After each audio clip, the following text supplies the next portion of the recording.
Mike said he would turn himself in. Then, he left in a hurry. No sooner had he left than Team Zheng overpowered his buddy. He was taken away on charges of harboring. Mike took Annie to the beach, enjoying the few moments of freedom left, because they knew there were only two ways to go. Either they become murderers and live in misery, or fall into a terrible cycle. By this time, Annie had taken too much melatonin. She was already drowsy. She went out into the cold water to try to wake up. Their relationship escalated. Once Annie had fallen asleep, Mike arrived at the police station ready to turn himself in, but just then, he suddenly went into a state of disorientation. He was stuck on a bus in a tiring outfit. It turns out he fell asleep at the police station, and then managed to get into the loop. They sighed. At last the cycle has entered. It seemed that everything was still redeemable, but Mike was clearly weaker than before. But it's all they can do to keep their spirits up. The two men were soon in the zone. It turns out they'd already set up a plan back at the beach to pretend they were the police. Tell them there's a bomb in the car. At the next stop they'd all get off the bus. But the old woman was very wary.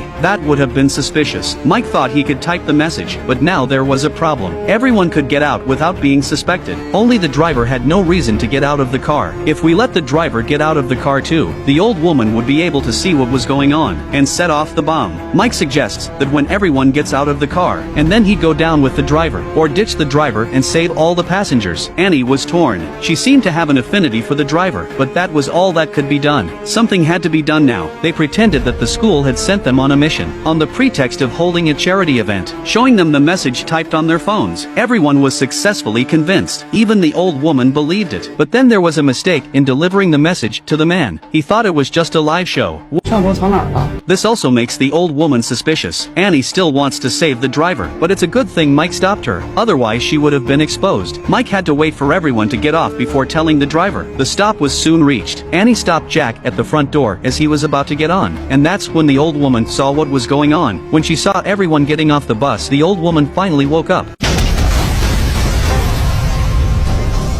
The plan failed again. The 21st cycle begins immediately afterwards. The two men realize that informing everyone will lead to an uncontrollable situation, but at least it proves that everyone believes they are the police. Again, the pair plotted a strategy. The reason they let everyone out of the car, because the old woman had a bag in her hand. The two men had no way of dealing with her, since they could convince the passengers that they were cops. That's a good reason to get everyone to help. The only person in the car who was a warm-hearted man was the uncle. The others were not very trustworthy, and there were too many people at the next stop. Even if the bomb was thrown, even if they threw the bomb, it might hurt someone else. Annie suggested that they should act when they passed the bridge, but there were only 3 of us, including the uncle. There were bombs to be thrown, and we had to convince the driver to stop. That's not enough time, which meant that the plan would have to have one more helper to make it work.